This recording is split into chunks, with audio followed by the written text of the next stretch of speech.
아버지와 성자와 성령의 이름으로 아멘. 열왕기 상근의 말씀입니다. 곡식 제물을 바칠 때가 되자 엘리야 예언자가 앞으로 나서서 말하였다. 아브라함과 이삭과 이스라엘의 하나님이신 주님, 당신께서 이스라엘의 하나님이시고 제가 당신의 종이며 당신의 말씀에 따라 제가 이 모든 일을 하였음을 오늘 저들이 알게 해 주십시오. 저에게 대답하여 주십시오. 주님, 저에게 대답하여 주십시오. 그리하여 주님, 이 백성이 당신이야말로 하나님이시며 바로 당신께서 그들의 마음을 돌이키게 하셨음을 알게 해 주십시오. 그러자 주님의 불길이 내려와 번제물과 장작과 돌과 먼지를 삼켜버리고 도랑에 있던 물도 핥아버렸다. 온 백성이 이것을 보고 얼굴을 땅에 대고 엎드려 부르짖었다. 주님이야말로 하나님이십니다. 주님이야말로 하나님이십니다. 주님의 말씀입니다. 하나님 감사합니다. 좋으신 주님, 늘 우리와 함께 하시고 오늘 당신께서 또 뽑으신 그 열왕기에 나오는 한 예언자를 바라보면서 우리들도 진정 그 불의 예언자이기도 한 이 엘리야와 같이 불사르는 그 불이 우리의 온 존재를 불태워서 진정으로 우리 안에 지피신 그 성령의 불이 다시금 우리 안에 불타오를 수 있도록, 그리하여 내 주변에 내가 머무는 자리에 그 어둠을 물리치고 또 차갑고 또 습기가 찬 곳에 그들에게 따스함과 또 건조함으로 주님의 현존을 드러낼 수 있는 이 시대의 엘리야가 될 수 있도록, 주님이 이제 이 7월에 이 따가운 햇볕 가운데에서도 늘 당신께서 우리의 장막이 되어주시고 그늘이 되어주시어 건강하고 또 기쁘게 이 여름을 지낼 수 있도록 주님 그 시원함에 그 당신의 그 은총을 우리 가운데 부어주시고 이 엘리야와 같이 우리의 삶도 온전히 이 생의 삶을 살고 당신께로 온전히 들어올려지는 삶이 될 수 있도록 이 시간 축복하여 주십시오. 어머니께서도 이 시간 저희 한 사람 한 사람을 기억하시어 우리에게 베풀어 주신 하느님의 은총이 당신과 같이 간직하고 대내이며 열매를 맺을 수 있는 삶이 될 수 있도록 어머니신 마리아여 저희들을 위하여 특별히 빌어주소서. 천상의 모든 군대들과 저희 각자들에게 맡겨주신 수호 천사들도 이 시간 저희들을 위하여 빌어주십시오. 이 모든 기원들을 우리 주 예수 그리스도를 통하여 비나이다. 아멘. 그래요. 오늘 우리는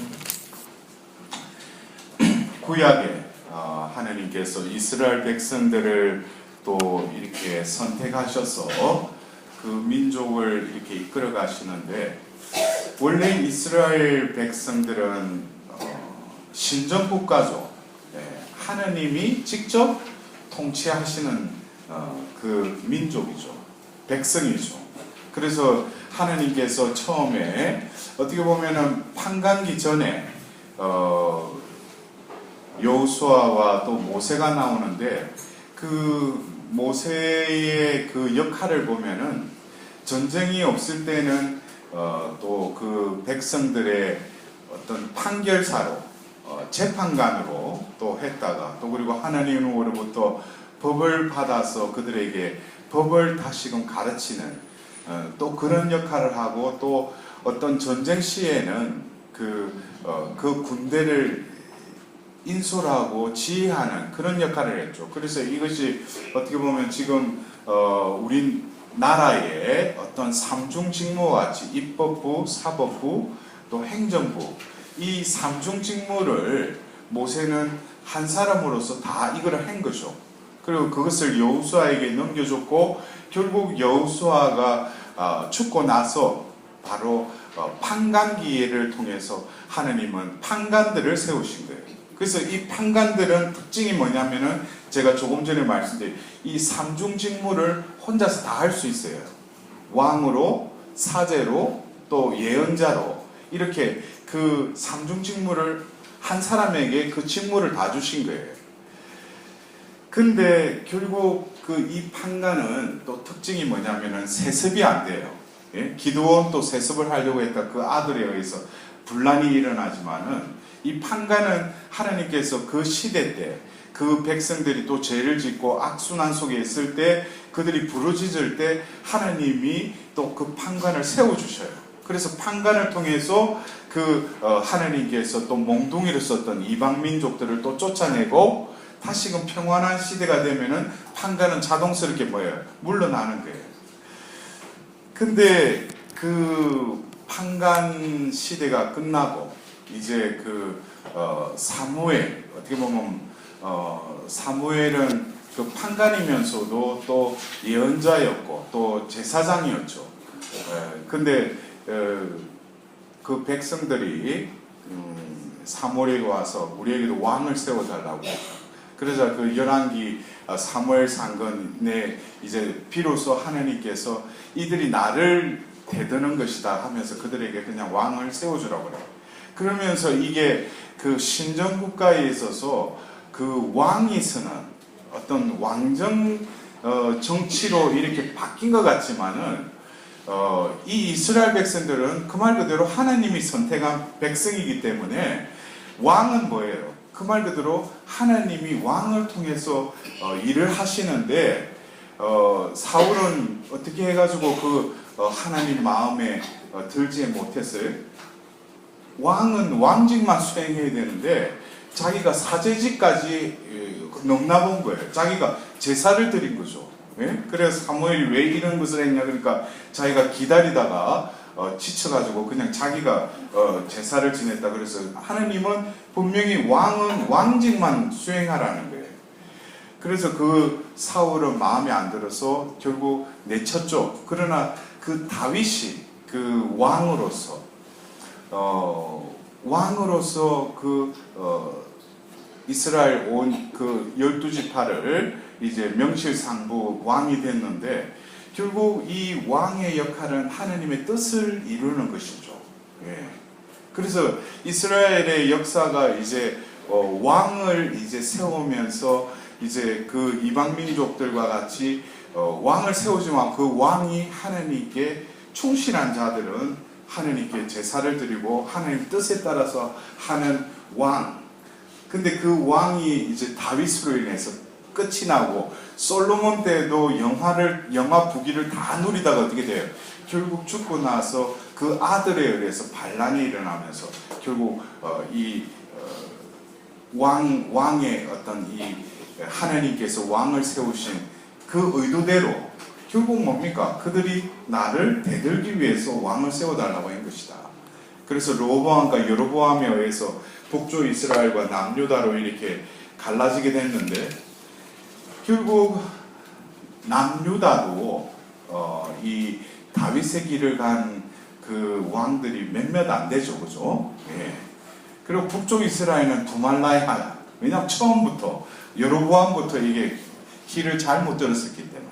근데 이 북쪽 이스라엘 중에 가장 또 악한 왕 중에 명성을 날렸던 그 왕조가 바로 아합 왕조예요. 아합 왕조. 그래서 아합에게는 또 그 유명한 부인이 있죠. 부인 이름이 뭐예요? 예, 이세벨. 예? 그 화장품도 바르는 사람도 있지. 예. 이세벨. 예, 예. 그거를 왜 화장품 이름으로 또 찍는지가 모르겠어요. 결국 계획해가지고 완전 도륙당하다시 죽는데, 근데 그때 당시에 이제 하나님께서 그 하나님은 이 국가를 다스리는 데서도 지금 이 현 세계의 국가가 움직이듯이 하나님은 제가 아까 서두에 말씀드렸듯이 왕직, 예언직, 사제직 이거를 삼중 직무로 이거를 이끌어 가신 거예요. 근데 왕을 세웠는데 왕들이 뭐예요?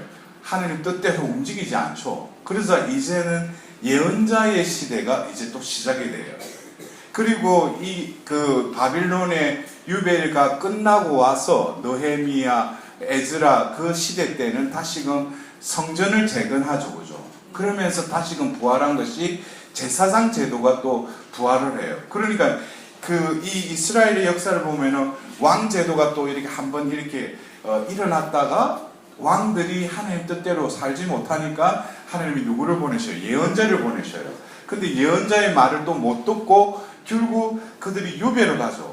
북이스라엘은 아시리아에 의해서 그 멸망하고, 그리고 바로 남유다가 유배를 가고 돌아오면서 그들이 다시금 그들의 어떤 선민을 지키기 위해서 제사장 제도가 이렇게 다시금 부활합니다. 그러나 결국 이 왕제도, 예언자, 이 제사장 제도가 결국 구약에서는 통합이 안 되죠.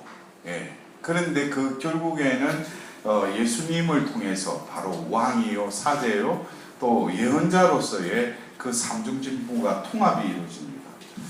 그래서 우리가 이 열왕기 상근에 그 아합 왕가의 그 이야기가 이제 16장 뒤에 아합의 이제 이스라엘 통치가 이제 시작되는데, 이때 그 여자로 결혼을 한 이세벨이 바알 신을 또 들여오죠. 그러면서 사마리아에 이제 제단을 바알 신전을 세우기 시작합니다. 그러면서 그 전에 그 왕들보다 더 악하게, 그래서 하나님께서 가장 노하시는 것은 다른 것보다도 우상 숭배. 예? 이게 뭡니까? 그 민족은 신정국가이기 때문에 하나님을 바라보지 않고 하나님 말씀에 귀 기울이지 않고 또 하나님께서 주신 그 법을 지키지 않으면 뭐겠어요? 이들은 존재 기반이 없어지는 거예요. 그렇기 때문에 그것이 우리가 보면은 레위기, 민수기, 신명기에 보면은 하나님께서 계속 그들에게 모세를 통해서 법을 또 주시기 뿐만 아니라 그 법을 어떻게 지키는 그 규칙까지도 다 주시잖아요. 근데 엄밀히 따지면 그 광야에서는 그 율법이 적용이 안 돼요. 예?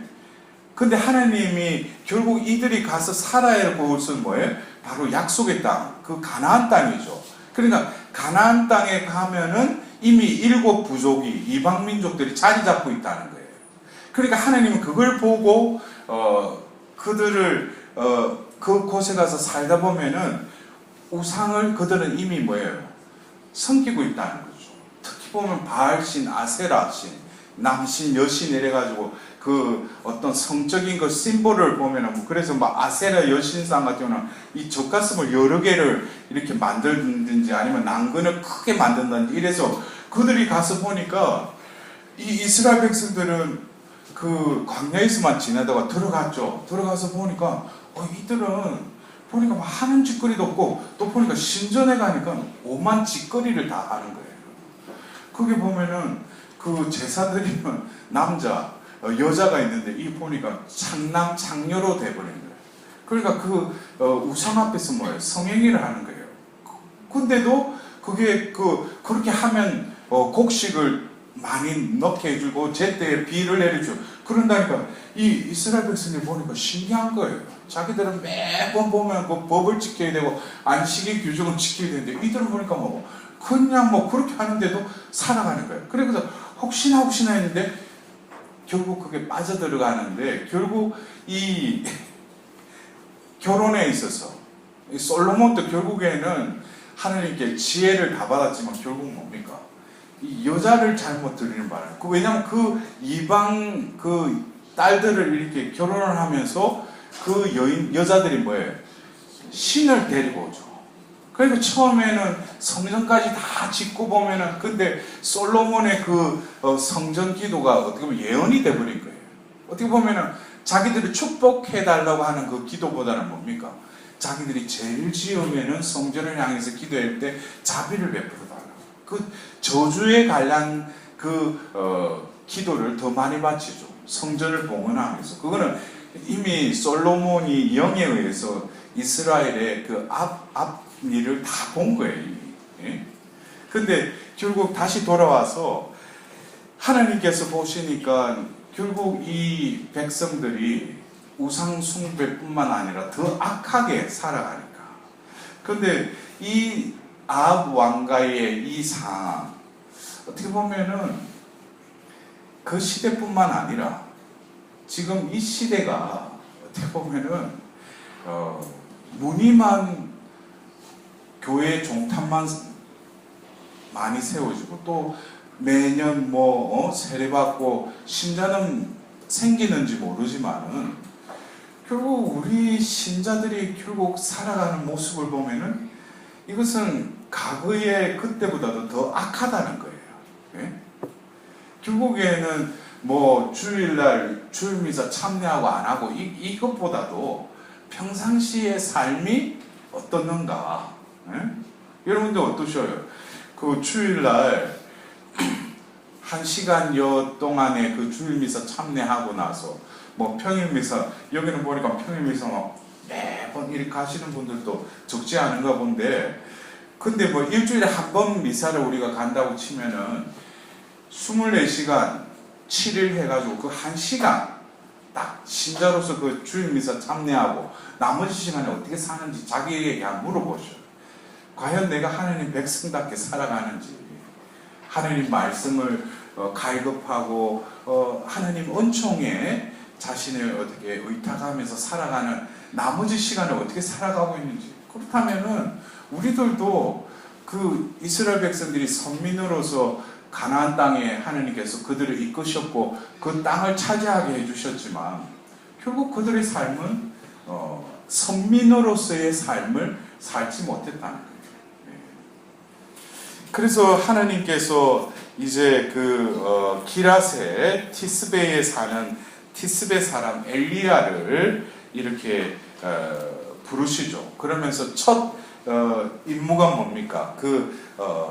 가뭄이 될 것이라는 데 대한 말씀을 아합 왕에게 이제 전하게 되는 것으로 이제 엘리야는 예언자로서의 삶이 시작됩니다. 그러니까 이것은 엘리야가 무슨 잘나서 하나님께 선택받았느냐, 그거는 우리가 성경의 인물들을 보면은 자격이 있어서 하나님 부르신 사람은 없어요. 그러나 하나님이 그 사람을 부르신 어떤 그 베이스는 있겠죠. 왜 그 사람을 선택했는지. 그래서 이 엘리야 같은 경우에도 성경에서 이렇게 열왕기 상권 17장부터 엘리야가 가뭄을 예언하다 이러면서 이제 이 엘리야가 등장을 하는데, 이 1절에 보면은 내가 섬기는 살아계신 주 이스라엘의 하나님을 두고 맹세합니다 이러면서 그 가뭄에 대한 예언을 해요. 근데 이 첫 마디 내가 섬기는 살아계신 주 이스라엘의 하나님을 두고 맹세한다는 거예요. 그 계명 중에 2계명이 주님의 이름을 헛되이 부르지 마라 그거죠, 그죠? 근데 이는 모든 일을 할 때 주님의 이름으로 맹세한다. 우리 쉽게 뭐라고 우리 맹세할 때 뭐라고 해요? 네? 부모의 이름을 두고 맹세한다고 그래? 그럼 부모님을 욕되게 하지 마셔.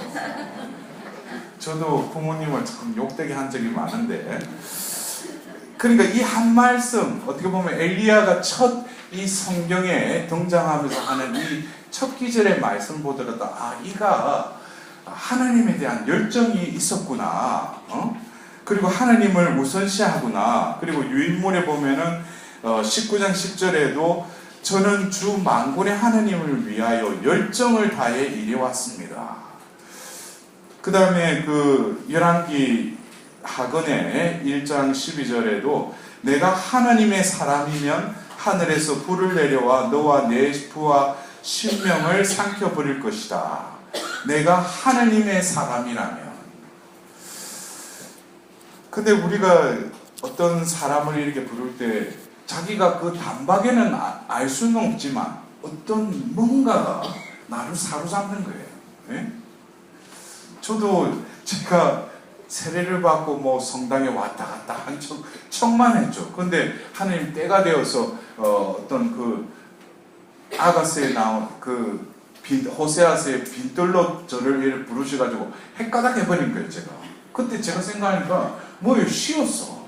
제가 제정신이 아닌 거예요. 예? 제가 여러분들한테 나눴던 어떤 그 병실에서 퇴원하고 나서 제가 그때 제가 어떤 느낌이 지금 또 제가 은총 중에 하나님과 일치되었을 때는 그런 어떤 감각이 살아나요. 그게 뭐냐면 어떤 시간의 개념이 틀려져요. 예? 그리고 어떤 내가 어느 공간에 머물러 있어도 공간에 대한 어떤 해석이 틀려져요. 그게 왜냐하면 하나님 현존 속에 있기 때문에. 그러나 똑같은 난데도 그 하나님의 현존을 떠나버리면은 과거의 나의 삶으로 어떤 시간과 공간이 다시 돌아가요. 그러면은 시간이 무료하고 왠지 모르게 시간을 이걸 어떻게 때울까 이런 식으로 자기가 왜 이런지 모르는데 하나님께 사로잡히면 뭐예요? 모든 게 다르게 느껴진다는 거예요. 그리고 사람에 대해서도 어떤 인식과 사람을 대할 때도 이게 틀려져요. 왜? 하나님이 그와 함께 하시니까. 여러분들도 그런 체험을 하시는지 모르지만 우리가 그래요. 어떤 수도회나 또 이렇게 피정 중에 보면은 내가 하나님 은총 안에 그냥 머무르고 침묵하고 이렇게 지내고 있는데 그 무언가를 느끼기 시작해요.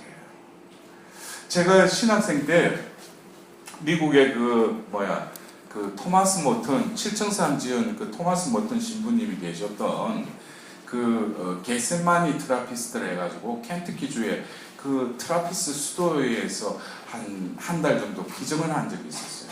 제가 처음에 그 트라피스트 그 수사님들은 새벽 3시에 기도를 해요. 독서 기도를.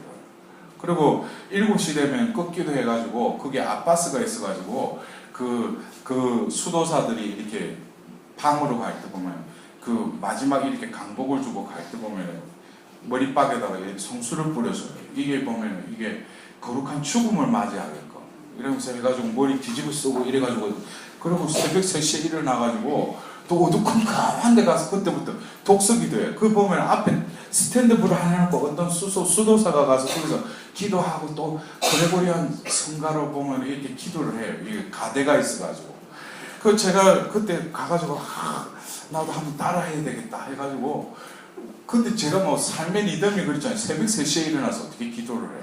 그러니까 밤을 새는 거죠 그냥. 그러니까 막 꼬집으면서 집에 보면서 알람 켜놓고 그래가 또 그 가가 앉아 있는 거예요. 근데 한 3일을 버텼어. 이게 뭐 밤낮이 바뀌니까 이게. 예? 근데 제가 그 어느 날 3일째 되는 날 제 딴에는 뭔가 하나님 안에서 뭔가 하려고 그래가 새벽 3시 이제 기도 끝나고 나 제 방에 왔어요. 근데 뭐 그 피정집에 그 워낙 에어컨 시설이 잘 돼 있으니까 근데 너무 조금 추워가지고 문을 조금 열었어요. 문을 열어서 그 소파에 딱 앉아 있는데 그 수도회가 거의 마을 전체예요. 예? 엄청 넓죠. 그게 수도회가 뭐 그게 트라피스트 수도회 같은 경우는 이렇게 그 백악관에도 그 뭡니까 케이크 크리스마스 때 케이크 그러니까 이거 크리스마스 케이크 뭐 이거 땡스기빙 때 이거 하면은 1년 12달 이걸 예약을 안 하면은 그 수도회에 그 빵을 못 먹는 거예요. 제가 지금도 기억나는 게 몇 시간마다 매 식사 때마다 빵이 너무 맛있는 거예요. 그러니까 그 수도사들은 그 빵 만드는 거로 또 운영을 해 나가는 것 같아요. 다른 일도 하지만. 근데 제가 그 문을 여는데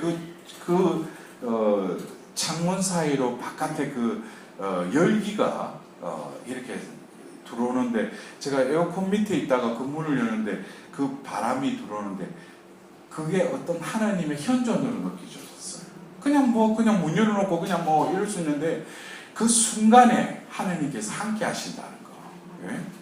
그래서 우리가 이 살아가면서 하나님이 그를 이렇게 부르신 것은 자기가 지금은 모르지만 세월이 지나면은 깨닫게 되죠. 그러나 이미 하나님의 코에 끼면은 뭐예요? 그때부터 하나님이 작업에 들어가셔요. 예, 그걸 아셔야 돼요. 자기가 부르심 받았다. 부르심 받는 게 좋은 게 절대 아니에요. 우리 평신도들 중에도 그래요. 하나님은 여러분들이 결혼하고 가정생활 엄마로서 여러 가지 또 여러 가지 일을 하지만은 어떤 사람은 하나님이 이렇게 뽑으셔요. 근데 여러분들 아시는지 모르지만 그 멕시코의 그 가경작품이었던 콘치타라는 그분은 애를 10명인가를 낳았는데 뭐예요? 하나님께 다 데려가 버리셨잖아요. 그 남편부터 해가지고 애들을 한 명 한 명씩 다 데려가요. 그러나 하나님은 이미 그 여인에게 그걸 다 말씀해 주셔요. 그리고 그 다 데리고 오고 나서 뭐예요?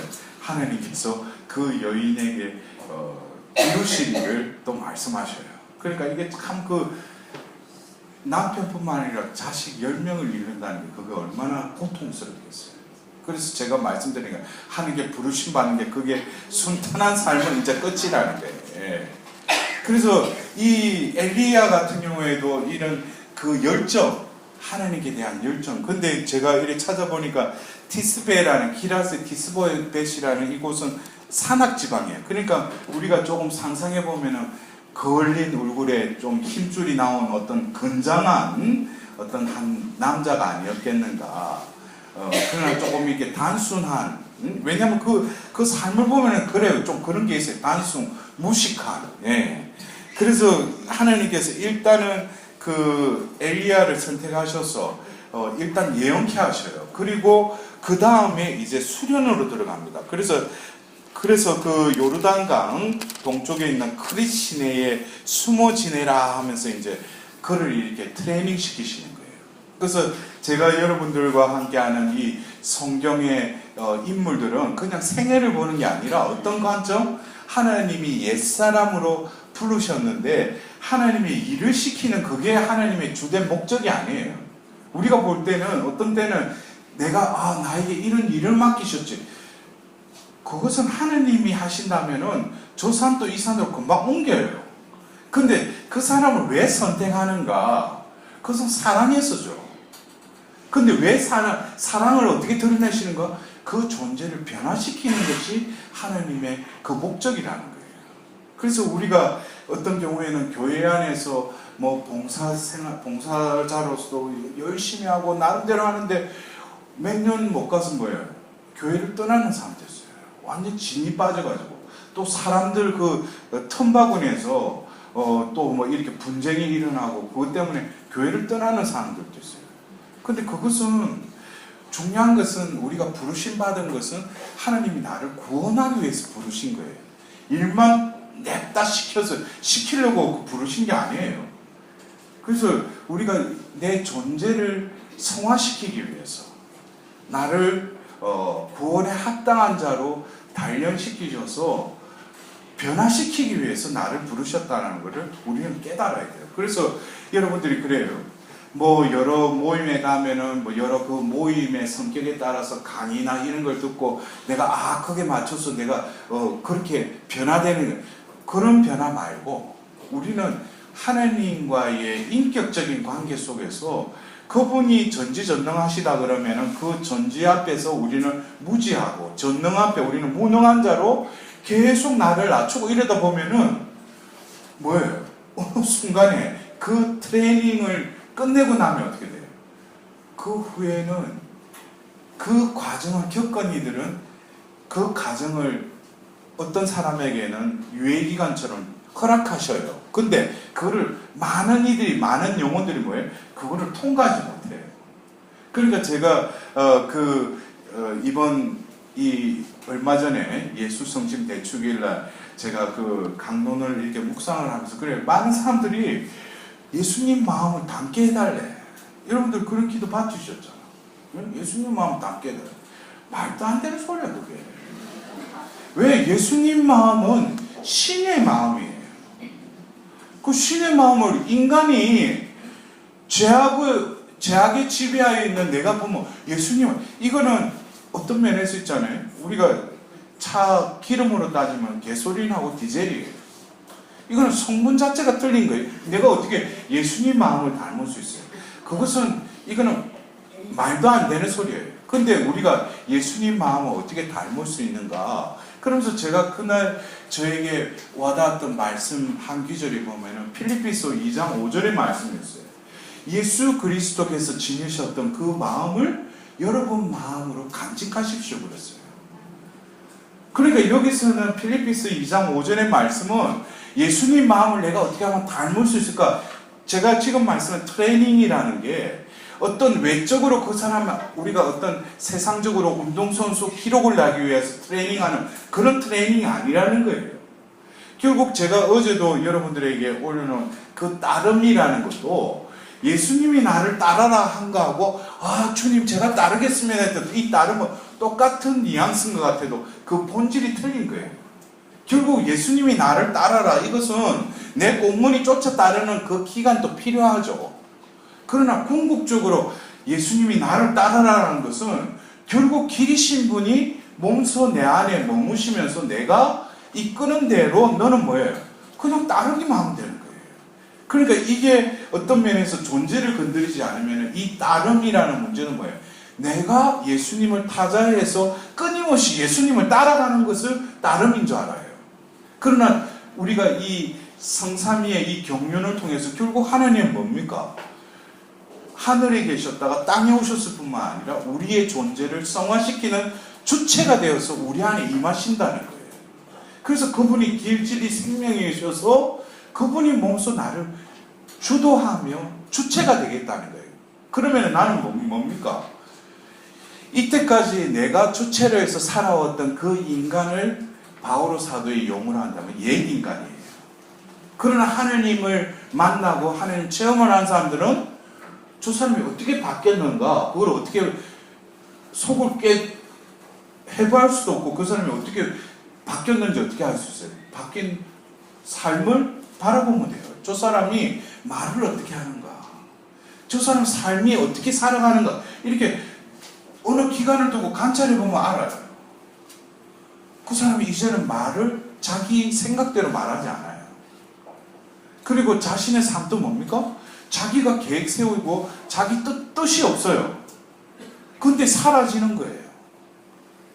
이게 변화된 사람이에요. 겉으로 보면은 저 사람 변화된거 아닌데 속 알맹이를 보면은 바뀌어버렸어요. 이게 바오로 사도의 용어로 하면 뭐예요? 거기 새 인간이에요. 그래서 우리가 이러한 존재론적인 접근을 하지 않으면은 제가 말씀드리듯이 우리가 연중 제2 두 번째 시기가 시작되면서 마태오복음 5장부터 7장까지 산상수훈의 말씀이 있잖아요. 이것도 내 알맹이가 바뀌지 않은 사람들은 백날 들어봐봐요. 못 알아들어요. 그거. 로마서부터 해서 서간의 내용도 뭐예요? 그 서간을 적은 사람들은 옛 인간을 벗어버리고 새 인간들이 이 말씀을 적은 거예요. 새 인간은 뭡니까? 이제 자신의 삶, 자신의 뜻, 계획이 없고 하나님의 성령으로 가득 차서 하나님 이끄신 대로 살아가는 사람들이 성령의 인도하에 의해서 그거를 적은 거예요. 그렇다면 우리가 그걸 읽는 독자로서 그 성경을 읽을 때 나와 어떤 교감이 이루어지려면 나도 뭐예요? 회개의 삶을 살아가지 않으면 백날 글자를 봐도 그 성령이 나에게 거르지 않는다는 거예요. 그렇기 때문에 이 엘리야에 있어서도 하나님이 주관적인 선택으로 그를 선택하셨어요. 그리고 결국 이 크릿 시내에 숨어 지내면서 뭐예요? 시냇물을 그냥 말라버리게 해줘요. 이게 뭡니까? 더 이상 인간적으로 의지할 걸 끊어버리는 거예요.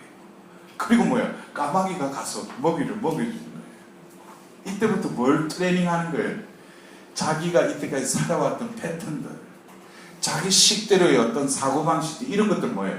이거를 깡그리 보면 그거를 부정하게끔 하고 항복하게끔 만드는 거예요. 여러분들도 그래요. 어떤 면에서 내가 신앙생활 하면서 어떤 때는 원총이 나에게 작용해서 그 원총이 나를, 내 삶을 더 윤택하고 풍성하게 해주는 것 같아요. 그러나 그때까지는 하나님이 그렇게 해줘야 하니까, 그래도 따라오니까 걔한테 미끼 주듯이, 미끼 던지죠. 그때 되면 하나님 좋으신 분이구나. 근데 그 어느 때가 되면 그 주던 거 안 줘요. 그때부터 정반대의 것을 나에게 경험케 해주셔요. 하는 일마다 안 되는 거예요. 제 뜻대로 안 되는 거예요. 왜? 제 뜻대로 안 될 수밖에 없죠. 왜? 이제는 하나님 뜻대로 살도록 이걸 바꿔야 되니까. 그래서 여러분들, 이런 하나님의 트레이닝, 수련, 이것을 이해하지 못하면은, 하나님, 그때는 하나님 제가 그 백단기도 바치고 목주기도 바칠 때 탁탁 들어주셨는데 왜 이제 안 들어주시는가? 그때는 아직까지 유아기 때였다는 거예요. 이제는 그때가 지났다는 거예요. 그래서 바오로 사도는 여러분들이 그때는 단단한 음식을 먹을 때가 아니었다는 거예요. 영적인 것도 단계가 있어요. 그래서 이 사람이 세례받은 지 몇십 년이 돼도 옛날식 그대로 자기 딴이나 하면 되는 줄 알아요. 성장을 시켜요. 또 그래서 성장뿐만 아니라 어느 때가 되면 성숙이 돼야 되죠. 성장은 뭡니까? 양적인 변화의 시기라면, 성숙은 질적인 변화의 시대예요. 양적인 것에서 질적으로 변화가 일어나면 동반되는 게 고통이에요. 그게는 심지어 죽음의 그 상황까지도 갈 때 비로소 뭡니까? 이 양적인 성장에서 질적인 성숙으로 이어지는 거예요.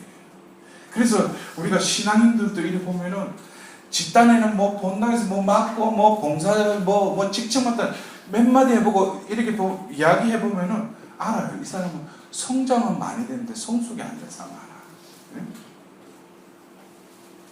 그래서 제가 어떤 때 우리 수도의 공동체 어딜 가보면 그래요. 자기가 연륜이 되고 어느 정도 나이가 되면 물러나라는 거예요. 왜 그거 자꾸 앉아있느냐 이거예요. 똥차가 있으니까 뒤에 새로운 사람들이 올라오지 못하는 거예요. 뭔가 이게 쇄신이 돼야 되는데, 그럼 그들이 물러나라는 게 아니라 그들에게 연륜과 경험과 여러 가지 노하우가 있잖아요.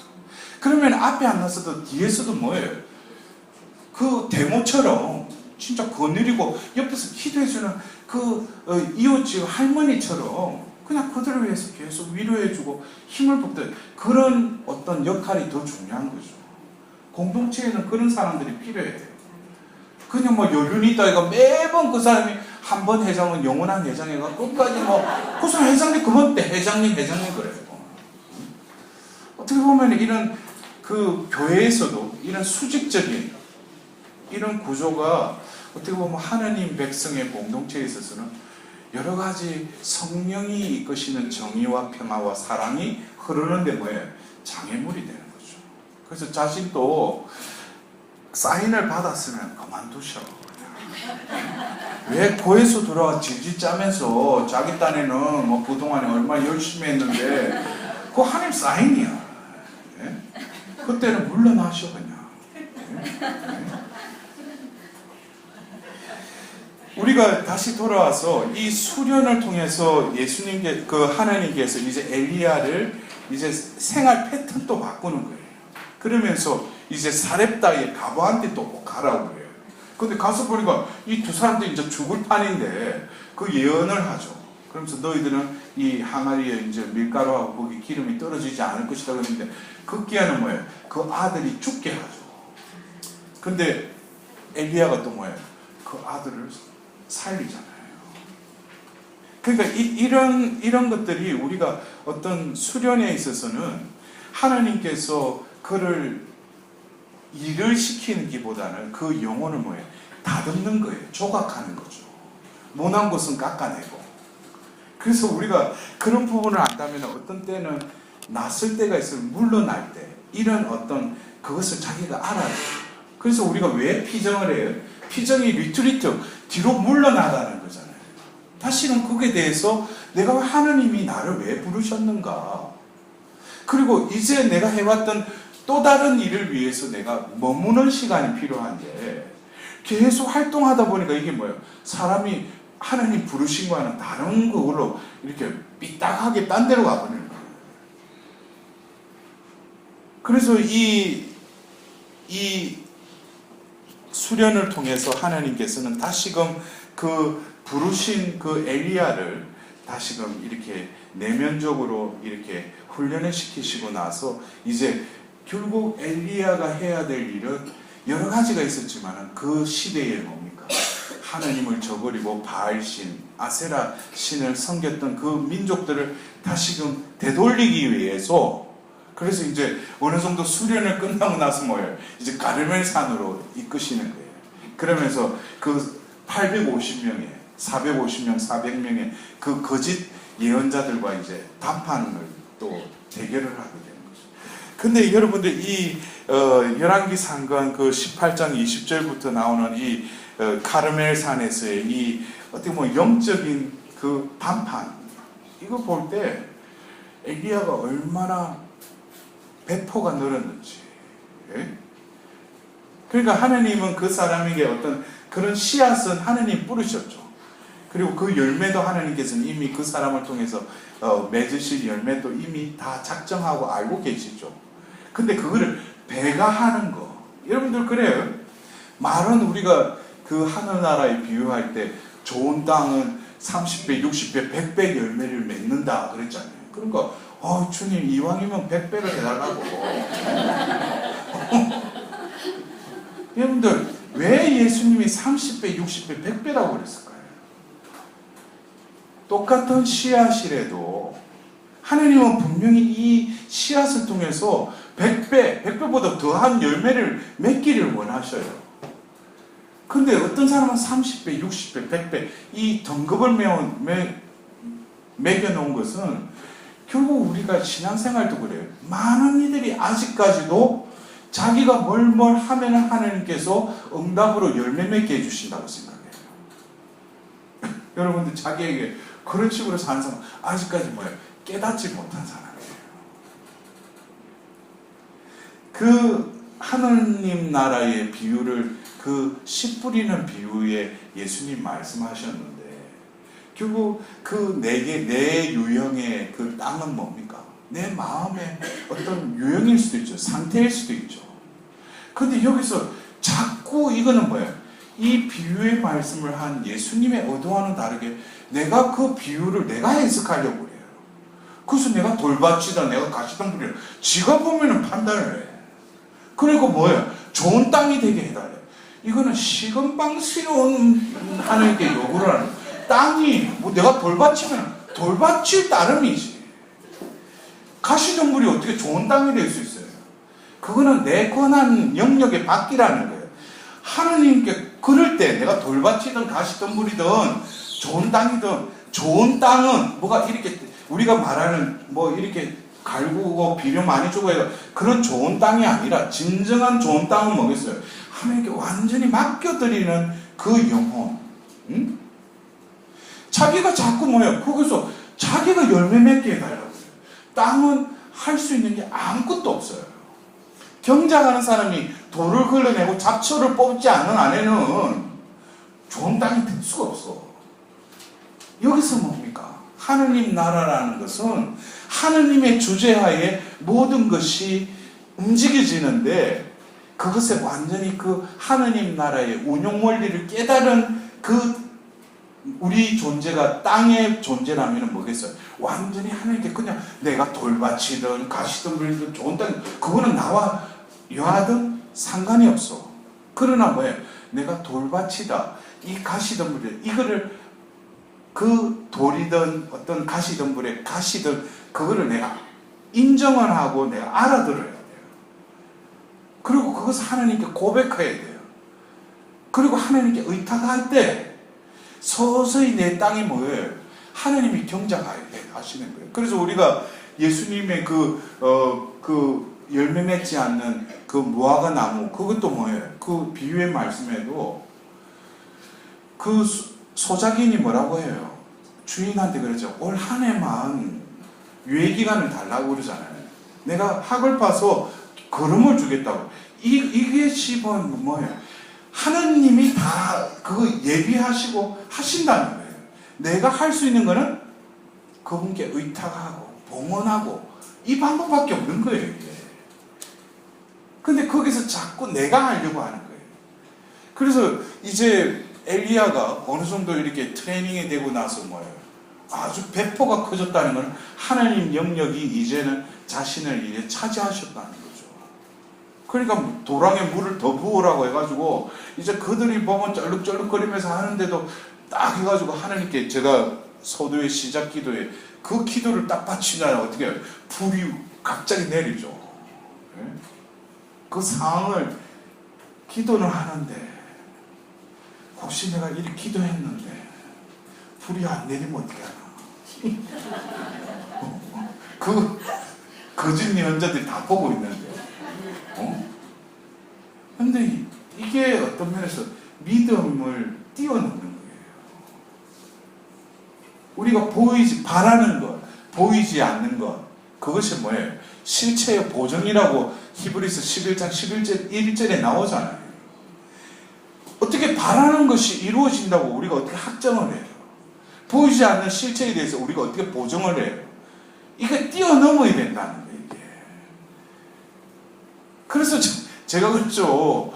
배팅을 하더라도 매번 이거를 해주십시오 하는데 들어보면은 이거는 자기가 좀 감내하고 희생하고 절제하고 하고 그러면은 좋아져.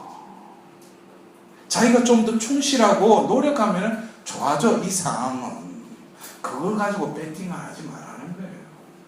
이거 그러니까 저 신부는 이상하고 이거 하니까 중요한 것은 하나님이 그러한 상황도 다 알고 계신다는 거예요. 이럴 때 하나님께 진정한 배팅하는 영혼들은 뭐여서 내 존재를 그냥 맡겨버리는 거예요. 당신이 알아서 해라는 거예요.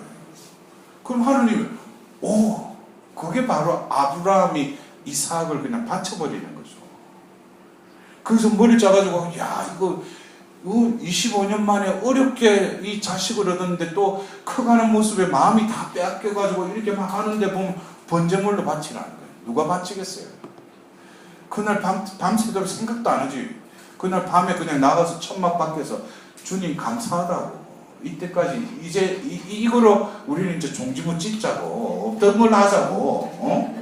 그럴 건데 그 아침에 일어나서 그 아들을 데리고 가잖아요. 하인하고. 근데 모략산까지 가서 그때도 주님 한 번 더 생각해 보시라고. 나를 부르셔서 내가 우르 땅에서 얼마나 여기까지 왔는데 당신 한번 다시 재고의 여지가 있지 않냐. 그러지도 않죠. 그를 돌 제대해가지고 묶고 어떻게 해요? 돌칼로 찌르려고 하는 거예요. 그 말씀에 그냥 뛰어넘는 거예요. 이게는 부성이나 뭐 어떤 그런 걸 다 왜 말씀이 이루어지면은 하나님 뭐예요? 그에게 축복을 내리시는 거예요. 근데 많은 영혼들이 뭐예요?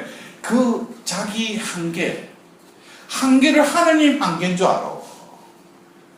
하나님은 전지전능하다고 그랬잖아요. 전지 앞에서 우리가 해야 될 올바른 우리 자세가 뭐예요? 전지 앞에서는 무지한 거예요. 아무것도 모른다고 해야 돼. 뭐 아는 것처럼 하는 거. 이게 뭐야? 하나님 시험과 시험다는 거예요. 그리고 전능 앞에는 뭐예요? 내가 완전히 무능해야지 전능하심이 드러날 거 아니야. 근데 내 조그마한 이 힘도 뭐 가진 것처럼 이거는 내가 포기를 못한다고 하니까 하나님 전능이 나에게 발휘가 안 되는 거지. 그때는 두 손 두 발하가 완전히 백제라식으로 해가지고 하나님께 완전히 항복해버리세요. 그럼 하나님이 내 안에서 움직이기 시작하셔요. 근데 제가 보면은 이미 저한테 와서 뭐 이야기하고 뭐 이러는데 이미 해답 자기가 다 알고 있어. 근데 마지막 이거를 내려놓지 못하요. 그래서 네가 알아서 해라. 때가 되면 깨닫겠지. 그런 사람한테는 가르쳐 줘봤자 못 알아들어요.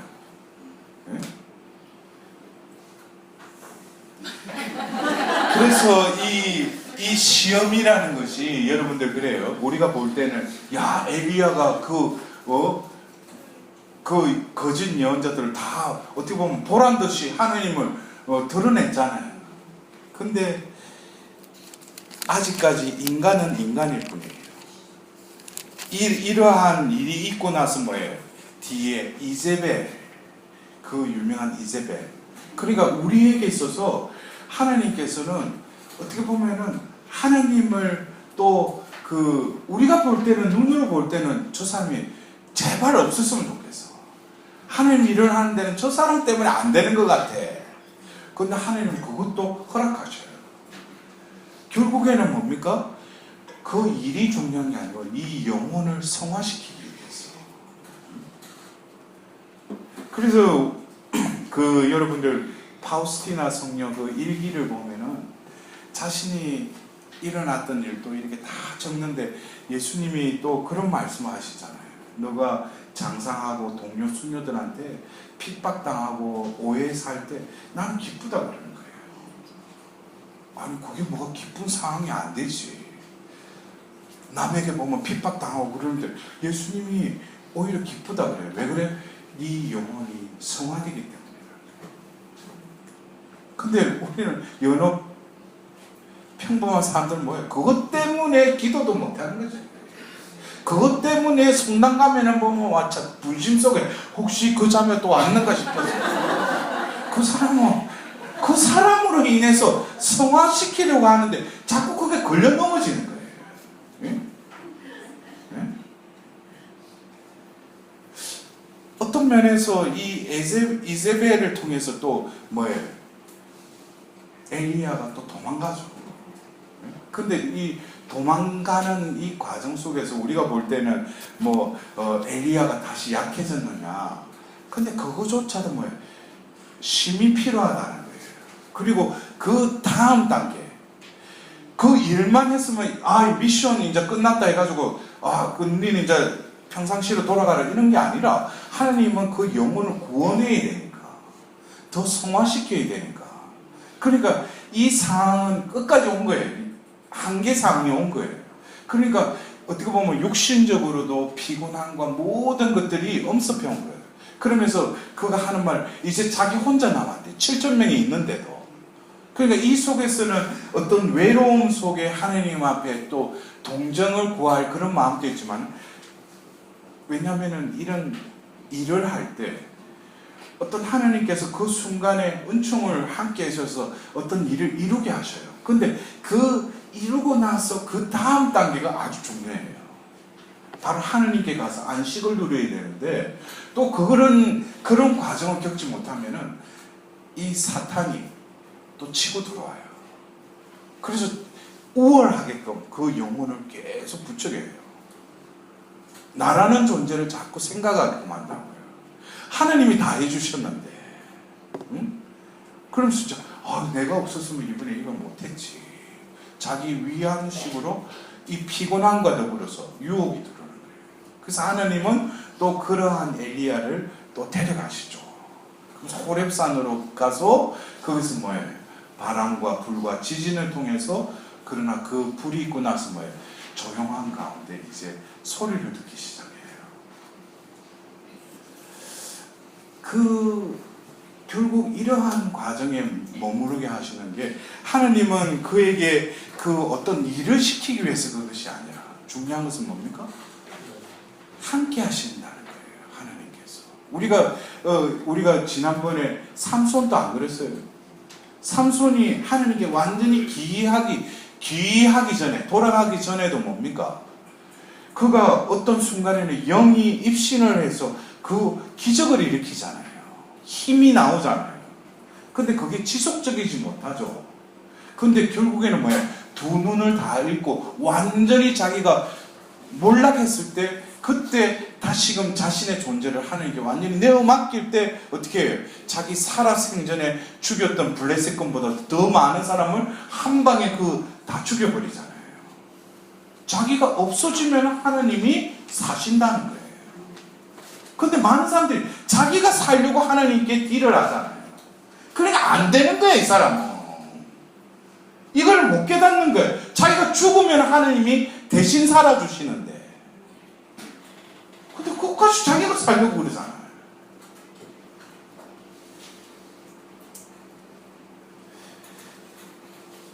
결국 이 엘리야가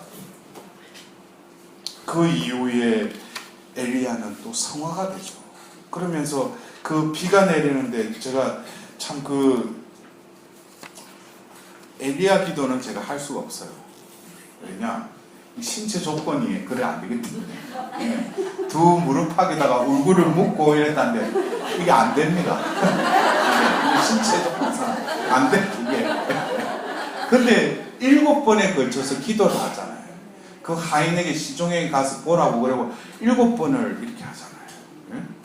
근데 하늘을 보고 하나님께 기도한 것이 아니라 자신의 그 머리를 무릎 사이에 끼우고 이렇게 기도하는 거예요.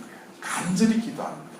이런 기도의 모습을 통해서도 뭡니까? 이 엘리야가 이제 하나님께 많이 속해졌다는 거예요. 그래서 그 7번 후에 비가 내리죠. 그러면서 이 기도의 사람, 이 엘리야가 이제 회복이 되면서 결국 하나님께서 엘리사를 또 이렇게 뒤를 잇는 또 후계자로 이렇게 점지하시고 결국 이제 그는 이제 자신의 사명을 끝내고 이제 뭡니까? 불병거와 불말이 나타나서 그 두 사람을 갈라놓으면서 엘리야가 해오리 바람에 실려 하늘로 올라갔다. 그래서 우리는 이 어떻게 보면은 이 열왕기 상권 17장에서 열왕기 하권 2장까지에 등장하는 이 엘리야를 볼 때 문득 엘리야가 그 가뭄의 기도로 또 비가 내리게 하고 또 그 하느님을 드러내기 위해서 또 물을 부은 그 도랑에 그 상소 위로 불이 내리고 불, 물, 어떤 바람 이것은 어떤 면에서 하느님의 영역이라는 거예요. 그러나 하느님은 기적을 일으키는 어떤 외적인 불을 내리시기도 하고 비도 내리시지만은 정작 하느님은 뭐예요? 그와 함께 계심을 드러내신다는 거예요. 그래서 그 조용한 가운데 하나님은 엘리야에게 속삭이시는 거예요. 우리가 이 신약에 와서 여러분들도 예수님 시대에도 계속 세례자 요한에게도 그렇고 예수님께도 그 사람들이 나를 누구냐 할 때 엘리야라고도 한다고 그러고 그리고 세례자 요한에게도 엘리야냐고 물어보잖아요. 그러니까 27번에 걸쳐서 이 엘리야의 인물에 대한 단어가 나와요. 그러니까 이 엘리야가 어떻게 보면 이 이스라엘 백성들에게는 아주 임팩트한 인물이었다는 거예요. 그리고 전성에 의해서 그가 얼마나 하나님의 사람으로서 대단한 일을 했다는 걸 아마 후손들도 알고 있었기 때문에. 그러니까 당신이 오시기로 한 엘리야냐고. 근데 엘리야가 이미 왔다고 그러시죠. 그럼 이제 예수님께서는 그 엘리야가 세례자 요한이었다. 왜? 어떻게 보면 회개시키는.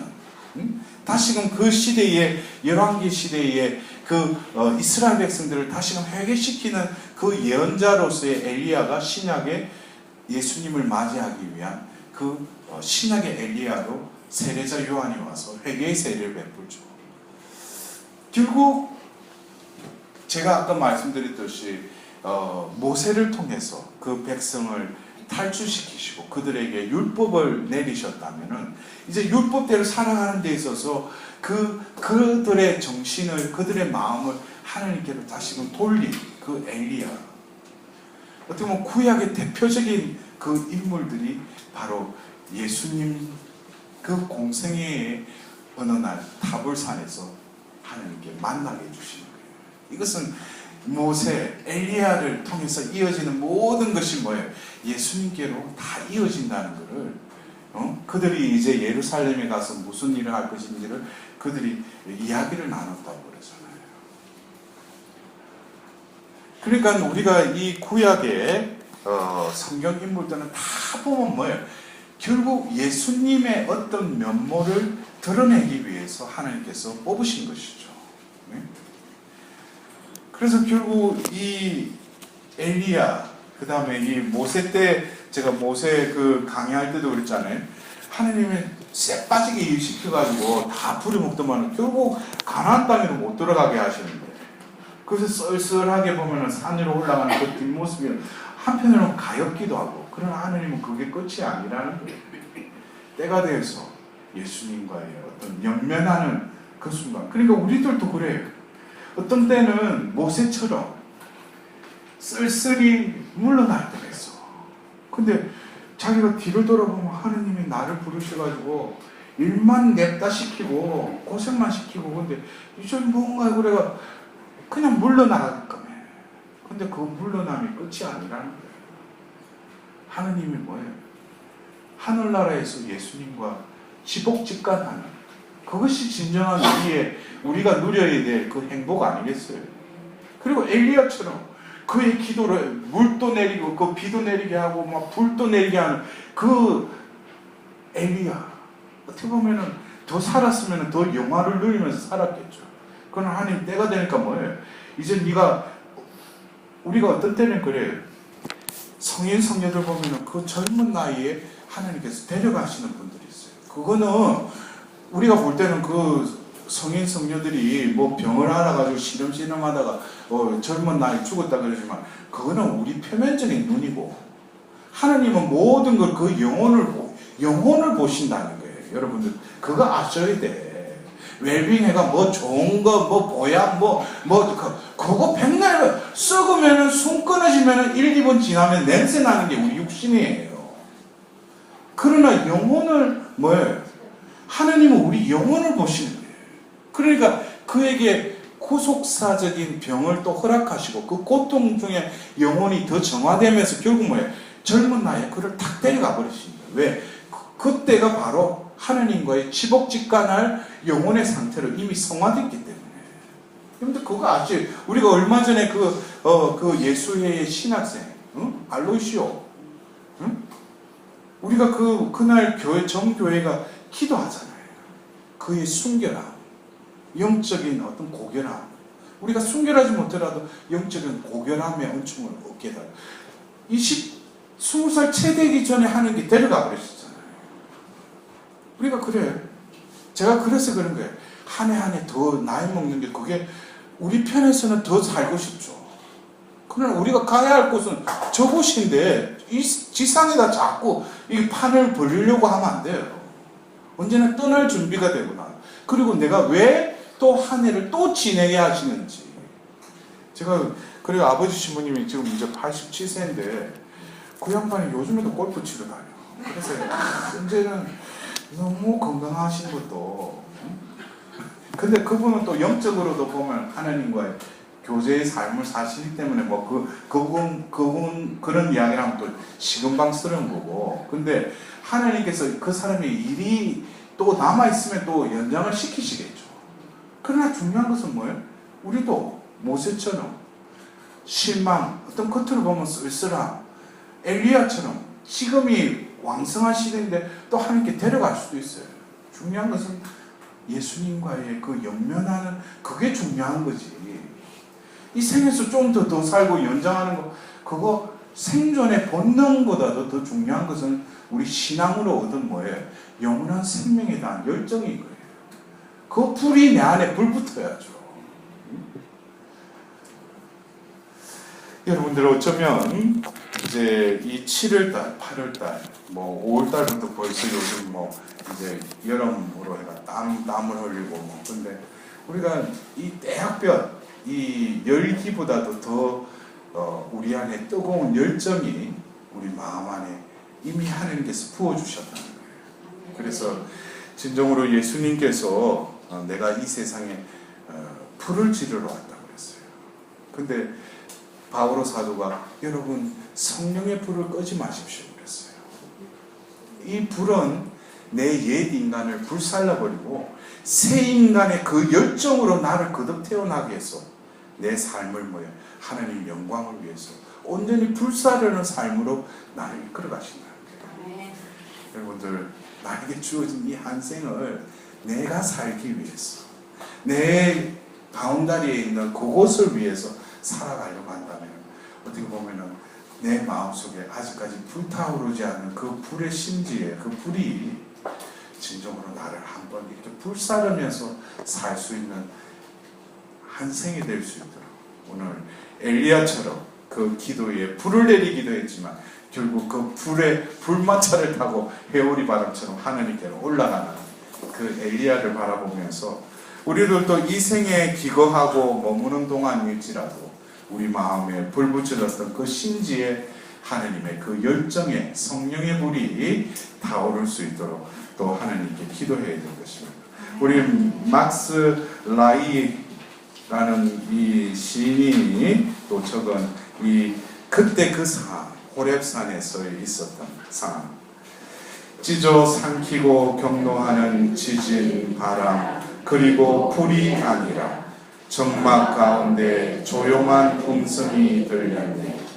이 혼돈된 세대를 향한 하느님의 메시지, 누가 그 사랑의 음성을 들으니 온유하고 조용하고 작은 자 외에는 떠들고 외쳐대고 교만한 자는 그 낮고 달콤한 부르심을 분별하지 못하리.